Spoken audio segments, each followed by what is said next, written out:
This is Arsenal winger Bukayo Saka, and even though he plays for my favorite team's biggest rival, I am an unapologetic Saka enjoyer. At 21 years old, Saka has already played in a World Cup, a European Championship final, won an FA Cup, and been chosen as both the PFA Young Player of the Year and a member of the Team of the Year. He's barely old enough to legally drink alcohol in the US, and yet, he's undoubtedly one of the best players in the world. And as such, both his club team and his national team are pretty heavily incentivized to get him on the field as much as possible. And oh boy, do they. In both of the past 2 seasons, Saka's been in the top 5 for minutes played among forwards in the Premier League, averaging over 3,000 minutes between those 2 seasons, and he's well on his way to blow right past that in 23-24. And that's not even mentioning Arsenal's games in European competitions, where Saka also plays pretty much every game, or his games with England, where he's logged over 1,400 extra minutes in just the past 2 years alone. I know it's not exactly groundbreaking insight that a guy who's as good as Saka is playing a lot, but that's a lot of miles to have already put on such a young body. And there's evidence from this season that all those minutes may be starting to add up. Saka holds the record for the most consecutive Premier League appearances for Arsenal with 87, but he also went through a stretch in October 2023 where he came off injured in 3 straight games, and finally broke that prodigious streak when he pulled out of their game against Man City with a hamstring injury. Saka's back, kicking butt and taking names now, of course, but those small injury concerns may be indicative of something much bigger down the road, both for him and for the rest of the sports world. In November 2023, the BBC's Alistair Telfer and Simon Stone put out a report that identified a 15% increase in injuries over the first part of that season in the Premier League. The biggest culprit? More sports. Players like Barcelona's star midfielder Pedri have been playing nearly non-stop for the past couple of years, especially as leagues all over the world have been trying to make up for the time and money they lost to the pandemic. In just over a year, Pedri, who's a year younger than Saka, played in the 2021 Under-21 Euros, the 2020 regular Euros, the 2020 Summer Olympics, basically every game he was fit for Barcelona, and then finally, the World Cup in 2022. It probably shouldn't be all that surprising that since beginning that odyssey, even a player as young as Pedri has missed more than 60 matches with hamstring and other muscular injuries. And yet, the World Cup, Club World Cup, and Champions League are all expanding to add in more teams, which means more minutes for guys that are already pushing the limits of what their brains and bodies are capable of handling. Saka has said that he's down to play as much as he possibly can, but even if he can sustain that level of output in the short term, if he keeps going like this, I think he's opening himself up to something a lot more dangerous later. There's a lot of variance in opinion over what the word burnout actually means, but the APA defines it as an occupation-related syndrome resulting from chronic workplace stress that has not been successfully managed. That's the official definition, but burnout also refers to emotional, mental, and physical exhaustion related to work that persists over time. In their book, The Burnout Challenge, researchers Dr. Christina Maslach and Dr. Michael Leiter describe the 3 most commonly understood dimensions of burnout and how they present in a workplace. The question they pose in their book goes back to the old practice of bringing canaries into a coal mine, which I thought was just a cliche, but is actually apparently a thing people did for like a really long time. If the canary starts to signal that there's danger up ahead, what do the miners do next? Do they try and get a better, tougher canary, or do they try and get to a safer part of the mine? In other words, if a work environment is toxic or debilitating, is the solution to create workers who can handle it better, or is it to change the environment itself? To understand how that same question applies to top-level sports, we first need to look at how burnout actually affects the brain. One of the key components to burnout is consistent exposure to stress, and if we're going to talk about stress, we have to talk about the HPA axis. The HPA axis is a neurochemical pathway that controls the body's reaction to stress by releasing hormones in a series of stages. Your body really likes not dying, and to ensure that that happens, your hypothalamus, which is part of your lower brain or limbic system, monitors things like your body temperature, heart rate, and blood pressure. If you're too low, your hypothalamus sends signals to bring you back up, and if you're too high, it does the opposite. All of this is very delicate and incredibly precisely calibrated, but it's also super important to get right, because again, your body really likes being alive and would like to stay that way. For a more practical example, let's say that you're getting chased by a T-Rex. Your brain, understandably, is going to consider that a pretty high priority, and in response to it, will trigger your sympathetic nervous system to initiate a fight or flight response. The HPA system is now in full operation, Your hypothalamus sends signals to your pituitary gland, which in turn stimulates your adrenal gland to release hormones like adrenaline and cortisol, at which point things start happening. Your heart rate and respiratory rate increase to make more blood and oxygen available to your muscles.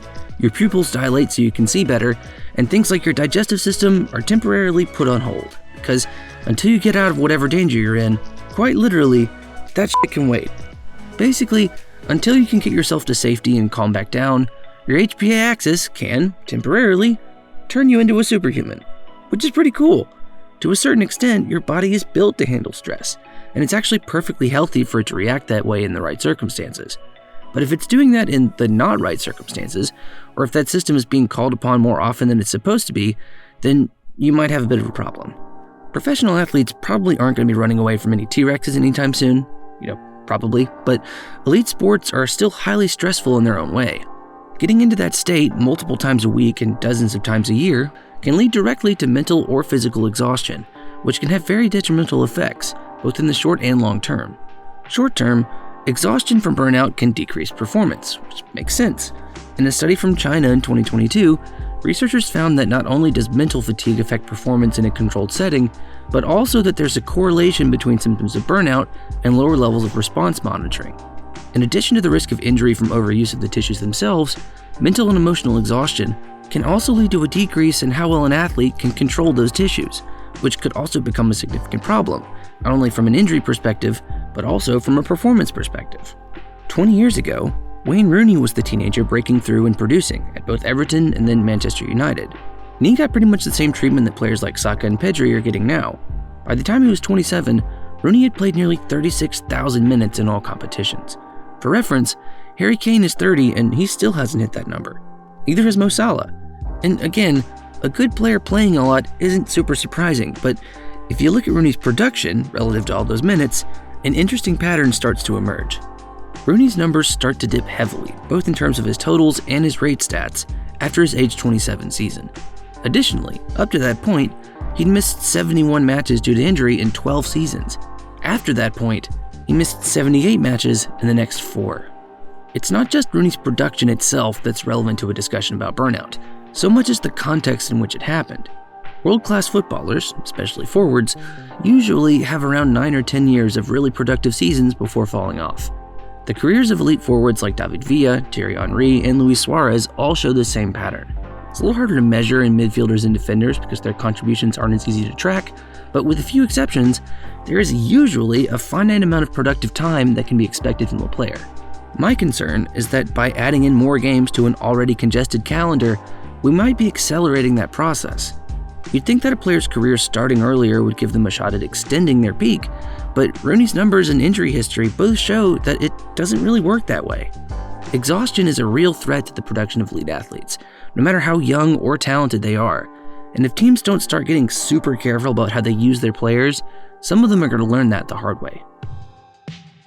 In 2021, researchers in Spain conducted a study that looked at the relationship between burnout and motivation.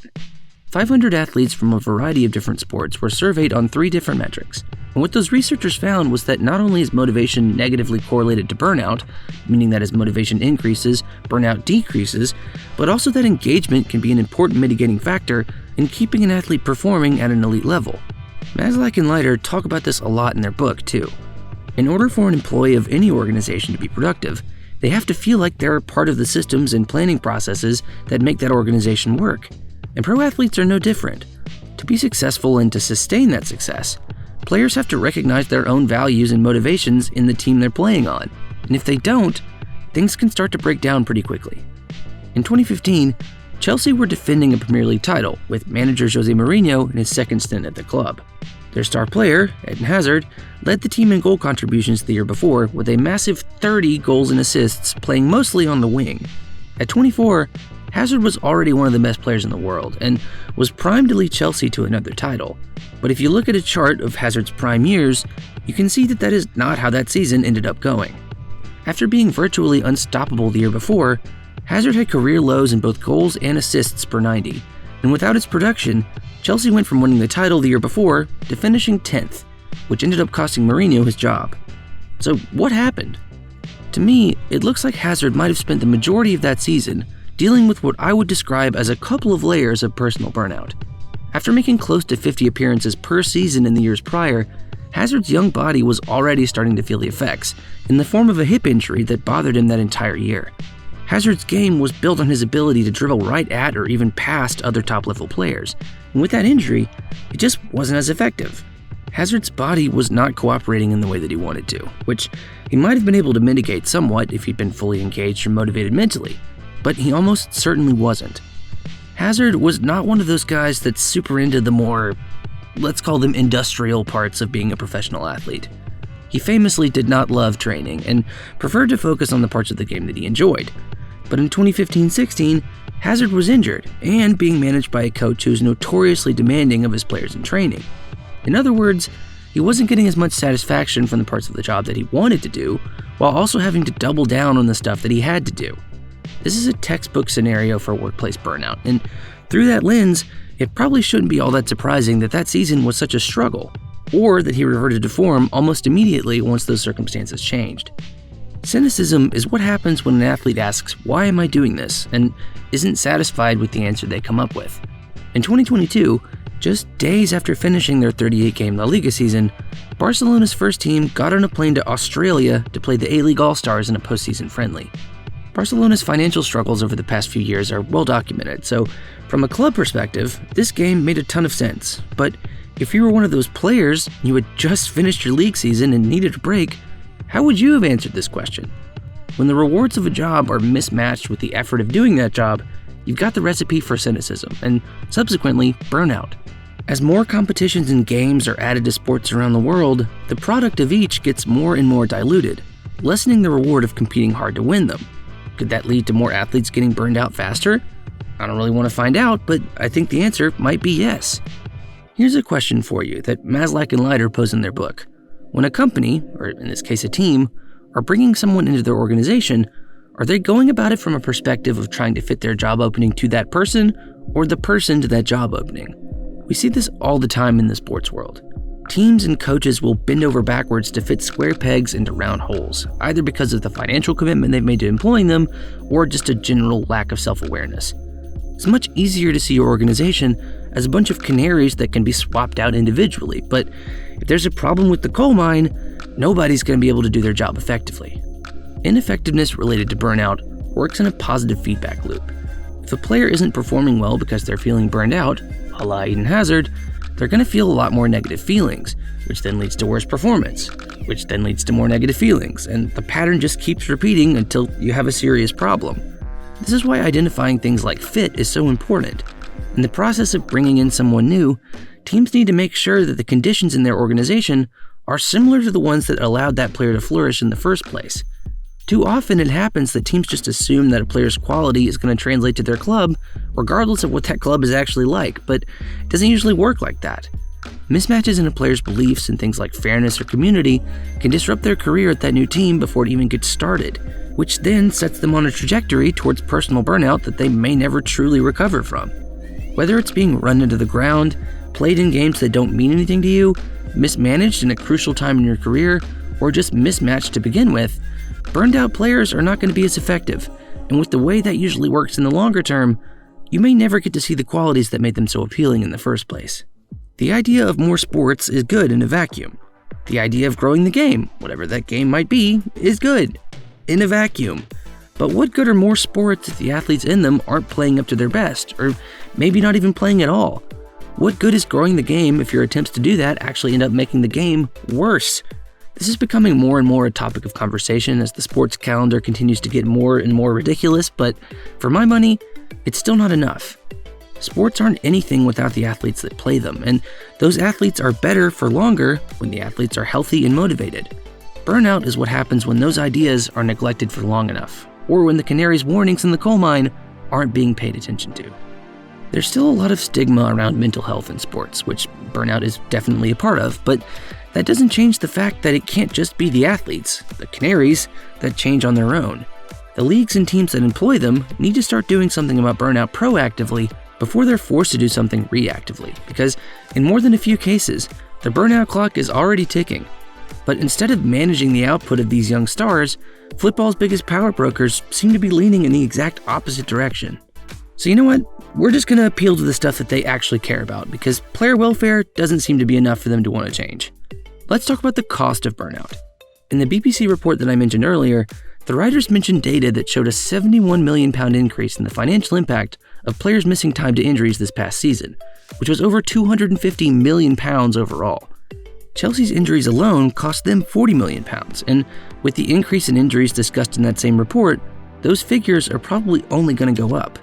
The cost of burnout is, in one sense, very literal and can be measured in a way that even the most financially driven among us can understand. Other times, it's more figurative and has to be measured in things like time spent on the training table, years spent feeling frustrated and underperforming, or even careers ending earlier than they should have. But regardless of the way you choose to measure it, the cost of burnout is going to end up being too expensive for any of these leagues to pay if they don't do something about it sooner rather than later. The easy fix would be to just stop adding more games in, but since that doesn't seem like it's going to happen anytime soon, they'll just have to resort to things like investing in ways to reduce stress, or encouraging healthy work-life balance, or expanding services that can help players stay physically and mentally healthy. This isn't going to be something that gets fixed quickly, but the conversations around it should start happening as soon as possible. Because if we don't start doing everything we can to prevent athletes from burning out into versions of themselves that we no longer recognize, the next thing we won't recognize is the games they're playing.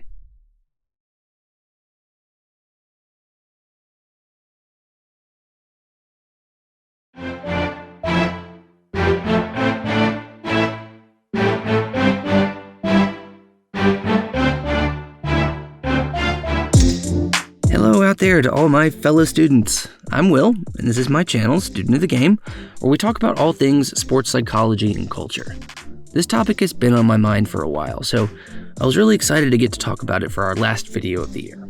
Not just a sports thing either, so if you're experiencing burnout at your current job, I would encourage you to seek out some resources on what you can do about it, because there's a lot of good stuff out there, both in the form of books and journal articles like the ones I mentioned in the piece. If you enjoyed the video, please do give it a like and subscribe for more stuff like it, but for me and mine, I would like to take this time to wish you all a very happy holiday season. See you next year.